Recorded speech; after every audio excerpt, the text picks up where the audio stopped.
from Unschooling, Judy Arnall.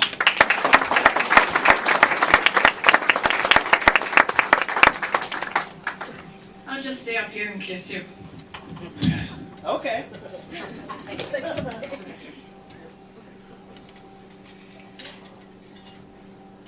Thank you. I'm going to talk about passion 2. How many of you think kids need school? Hands up, not that I can see your hands. Okay, no they don't. How many of you think kids need education? Hands up. Yes, they do. But not the kind of education system we're giving them right now. Amen. Our current education system has really only been around for 150 years. It's the new kid on the block. Before that, parents and children homeschooled and community schooled for thousands of years. But when the Industrial Revolution came about, we shipped all those parents off to factories to work in their assembly line jobs, and there was a big problem. What do you do with the children? Well, they came up with the idea to hire the smartest person in the village, which were the teachers, yay teachers, to teach the children. And that became our model of education for the past 150 years. The problem was, it's an assembly line type of education. You put the kids on one end when they're 5 years old, and they go along to standardization. They learn conformity, they learn obedience, and hopefully you pluck them off at the other end so that they can go to work in the factories. Now, our technological revolution has changed every industry and facet of our lives. It's only been around 15 to 20 years. And it can't permeate that billion-dollar education industry yet. So listen carefully, because this talk will probably be banned from what I tell you. I've been to 2 talks that the government has sponsored called Inspiring Education. One with Dave Hancock when he was Minister of Education, one with Thomas Lucas lately. It was interesting to go, and the main theme out of that was kids need a personalized education, which is great. You know, I think they take all your opinions of those things and run them through the paper shredder on the back of the room, because they let us talk, but to stand at the front lines, it's not very personalized. Every child in grade 10 still has to take Shakespeare. Yes. They do. So, what's the problem? The problem is that our graduation rate in Alberta is 70% in 3 years. A child goes for 3 years. Now, some of those kids, when they leave, they trickle back, so you get another 10%. But that's an 80% graduation rate. That means 20% of kids don't finish high school and go on to post-secondary, because now post-secondary is the new high school in our technological world. That's 1 in 5 brains that are not going to go on to post-secondary education. And I think that's a fail. Just imagine your surgeon saying, oh, well, we lose about 20% of them, but that's an acceptable rate. Would you want one of them as your surgeon? I don't think so, right?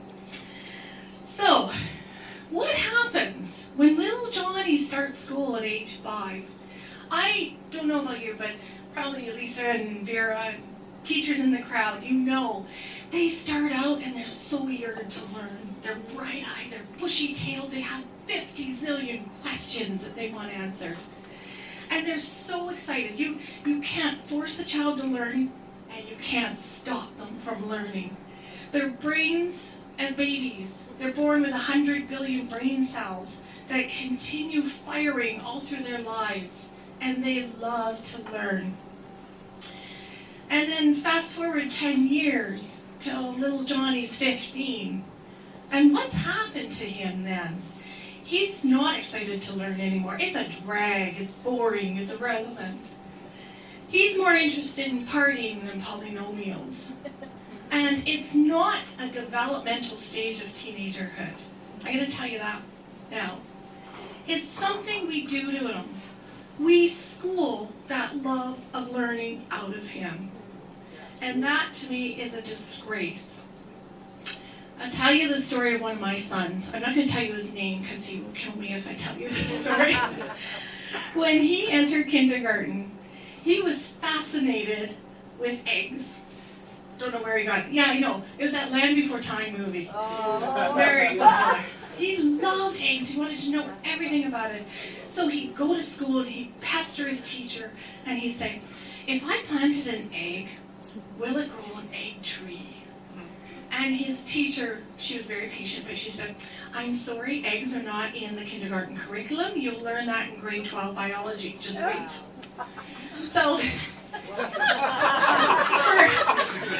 and those are not the eggs I wanted to know. But he was, so for a year, he pestered and pestered her. And then when he wasn't getting his agenda covered in school, he came home and he pestered me, his mom. So like many parents, I began after schooling, where they come home and they sit there blank all day through school, and they come home and they want to know what they really want to know, and you got to help them find it. So after about 2 years, I saw that he stopped asking questions. His love of learning, that better be a kidney. His love of learning was being dulled and shut down, and that really bothered me. So I decided to make the leap. It took me a while to be educated, and homeschooled. So I brought him home and his 2 siblings, and we homeschooled. Now I had a few part-time jobs, babies and toddlers underfoot, and a husband who left me to work out of town. I was a homeschooler that never got around to homeschooling at all. Too busy. And besides, the kids wouldn't listen to me. I'm their mom, right? She's just mom. So, the interesting part was, I let them loose. They followed their passions, they played, they did projects, they traveled, we did field trips, we did fun stuff. They followed their passions. They learned what they needed to learn when they needed it. And the interesting part was I wrote down their learnings, and they pretty well paralleled the Alberta Program of Studies for most of the elementary and junior high years. Anyways, they came to it naturally. My 13-year-old son got a high school physics book and was reading it on the beach for fun. Who does that, right? Right. So, what we were doing is what's called unschooling. Now, unschooling is a little different from homeschooling, and I'll give you an analogy. Let's pretend this table here is a buffet, and on that buffet are all kinds of foods, which is subjects and content in school. And a child is standing next to the buffet with his plate, and he has to pick and choose what to learn. So school decides what from that buffet goes on that child's plate. And when I talk about school, I say the government, the administrators, curriculum developers, the teachers, and the principals. They make the decision what goes on the plate. In homeschooling, it's the parent that decides what goes on that plate. Okay? In unschooling, it's the child that decides what goes on that plate. And if you don't elevate the status of the broccoli, the math, over the status of the chocolate cake, the video games, it's amazing how much kids will pick and choose what they want, the math and the video games. So, in unschooling, kids need 3 things. They need an adult, a teacher. If it's done in a school, they need a teacher or a parent. And that's really important because kids at this stage have all the content at their fingertips in their 4.5-inch screen phones. They have the content. What they need are adults to help them connect the dots and to talk and guide and mentor them. And as Dave Hancock says, they need teachers not to teach, not to be the sage on the stage, but the guide on the side to facilitate their learning and their passions. The other thing kids need are resources, and they need free time. And free time is what we're constantly squeezing out of them in our pursuit of academics, where we say that earlier is better, and more of it is better, but at the detriment to their social, their emotional, and their academic development. Kids need way more free time. And in the pursuit of school, we're eroding that. So people will say, well, if school isn't for academics then, what do kids go to school for? Socialization, find friends. Well, I don't know about you, but 200 kids and one adult supervising on a playground is not what I call socialization. There are 3 institutions in society where people are forced to be there. 1 is mental hospitals, 2 is jail, and 3 is school. And bullying is rampant in all of them. Forced association is not socialization. Kids need to be out in the community with people of all ages, genders, religions, cultures, sexual orientation, and ages. So what happened to that little boy and his egg tree? Well, he, his brother, and his sister, we played for 10 years doing the unschooling thing. When they found their passions, because you can go a mile deep when you're unschooling and 1 inch wide, compared to schools that go a mile wide and 1 inch deep. They found their passions and discovered they needed high school to go on to post-secondary. So first day of school, mom cried, took pictures, grade 10. Everybody else going, who are those people?